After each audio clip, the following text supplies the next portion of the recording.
Someone did a little, we should pull it up at some point, but somebody did a kind of grid of like Joe Rogan with Chamath, Joe Rogan with Thiel, Joe Rogan with Musk, Joe Rogan, like all these billionaires. And it's like, huh? Mehdi Hasan had comedian John Marco Soresi on his show to discuss how comedians like Joe Rogan and Bill Maher are giving a platform to MAGA voices and billionaires, and what's being labeled as anti-woke comedy. So we're going to take a look at these clips from Mehdi Hasan. I'm going to share my thoughts on this as well. Let's get into it together. As a comedian, do you feel you could speak honestly? I think that's what comedians should be doing. I think the idea of having presidents on your podcast and political figures running for office, if you want to play that game, that's one thing. If you want to go there and be a journalist, and some of it's like comedians kind of flirting with journalism at the same time that journalists were flirting with comedians, and I say that ironically, we are on a show like that. But then you have to be held to different accounts. If I have a politician on my show, I need to be held to a journalistic standard the same way that if you headlined the DC Improv, I would say where are all the fucking punchlines. Like if we are going to wait, I'm sure you would. But if we're going to wait in each other's territory, we need to also be held to the same. We don't have politicians on the show. Right, I do another show in another part of this studio where I grill politicians and I wear a suit and tie. Sure. But on this show, we're having a chat about comedy. But I was going to say no tie. I was very disappointed. I know. People do get disappointed. That's the problem with this cozying up to these, and suddenly they're being invited to things, and I go, well, then you're not a fucking comedian anymore. You are a propagandist.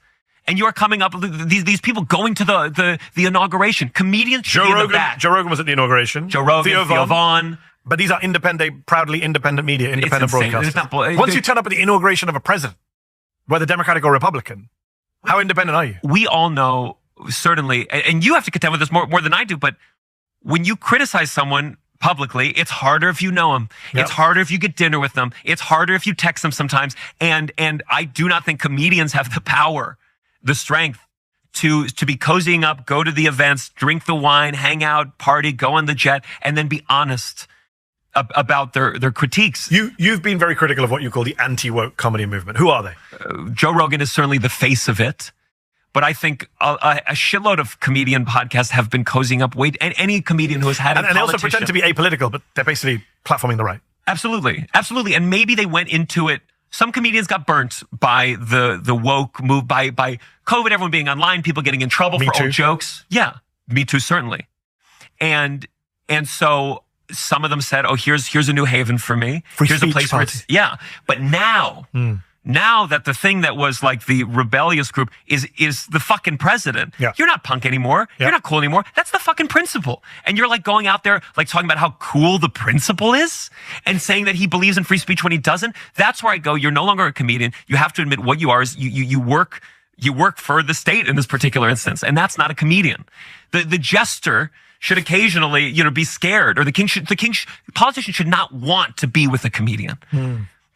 Michelle Wolf was the last person who, like in a really public setting, it felt like she had the chutzpah to go, I'm going to talk shit, but it's hard. Yeah, and she got everyone turned on her. Everyone turned on her. The media, politicians. But that's how it should be. Yes. The problem is comedians got too rich, too powerful, too famous, and they didn't contend with it. And now we're watching huge comedians like toe the line for the president. To go up there and go, hey, he lets you say whatever you want and he gets mad pussy. And you're like, fuck you. That's so disappointing. You're supposed to be out here critiquing those in power. You tweeted, it was a great line, I wrote it down. I love how comedians have gone from, it's a big club and you ain't in it, the George Carlin line, to, I've had the club members on my podcast and they're actually really nice, so everyone should just do what they say. Fucking pathetic. Yeah. You tweeted, I assume you talked about... Was that before Bill Maher? Did I tweet? I feel like... That was before Bill Maher. That was before Bill Maher, But Rogan, obviously you had Rogan, who is the face of it, as you say. Someone did a little, we should pull it up at some point, but somebody did a kind of grid of like Joe Rogan with Chamath, Joe Rogan with Thiel, Joe Rogan with Musk, Joe Rogan, like all these billionaires. And it's like, huh? Like, as you say, that's the principle. These are the richest men on the planet. And then you're supposed to be making fun of them. They'll look at Rogan with Bernie and they'll go, look, he kind of agrees with Bernie on this. 10 years ago. And it's like, yeah, I don't think he has a strict political ideology because he never became a politician. He's just a dude, but he's not analyzing himself or asking himself the question of like, how are these people using me? Yes. With Joe Rogan, this isn't exactly some shocking revelation, but it's still worth pointing out. Joe has this habit of agreeing with whoever's sitting across from him at the time. Like I saw a clip recently from when Bernie Sanders was on his show, and he was totally on board with what Bernie was saying. But if the next guest had been a right-winger, Joe probably would have just nodded along with them too. And Gianmarco Ceresi makes a really solid point here. Once you're having dinner with people, once they're inviting you into their homes, once you're partying on the same jets, it's hard to be critical. Even if those people are billionaires or pushing harmful ideas, it gets harder to push back when you've built personal ties. That's why Rogan and Bill Maher rarely challenge someone like Elon Musk or Donald Trump, but will go after trans people or activists they don't even know. It's easier to criticize strangers than the rich guys buying you drinks. And that's one of the biggest problems we're seeing right now. Comedians who used to punch up are now punching down. And I think a lot of comedians, we're about to see with Bill Maher, they really do believe in their soul. If I talk to this guy, who knows, maybe I sway him a little. And yes. I go, that's where you've become blind to what people in power do. They do what they want. You're being used.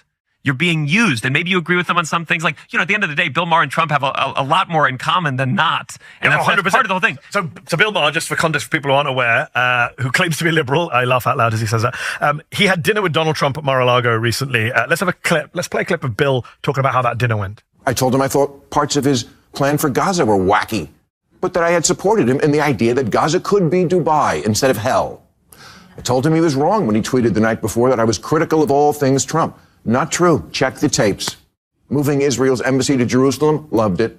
The border did need to be controlled. I'm glad the cops are getting their morale back. Bill Maher, you talk about it wasn't so long ago. He has been the face of the free speech brigade for years. And by the way, only because it hurt his bottom line. Hurt his bottom line. And because he doesn't like pro-Palestine people. Israel has always been a strong issue for him. He's one of these guys who likes to be liberal except on Israel. I'm sure everybody hooks up with this Gen Z, and so he's tired of hearing about their pronouns and whatnot. But he's been obsessed with the woke left and free speech. Of course. And here he is having dinner with the most anti-free speech politician in modern American history. And pitching it like he is having a conversation, creating dialogue. And I talked about with my podcast co-host, Russell Daniels, his point was like, oh, you want to have a conversation? Then go talk to a Trump supporter in the world. This is just two millionaires having dinner together. You're just having a nice dinner. Two racist, bigoted billionaires. Bill Maher has his own history of Islamophobia, of course, anti-black remarks, etc., etc. But the idea that he pitched, like his version of saving face, was like we had a dialogue, and it's like, no, you didn't at all. You just had a nice, probably really good dinner and laughed and when you left, Donald Trump probably chuckled with his advisors. Another one down, of course.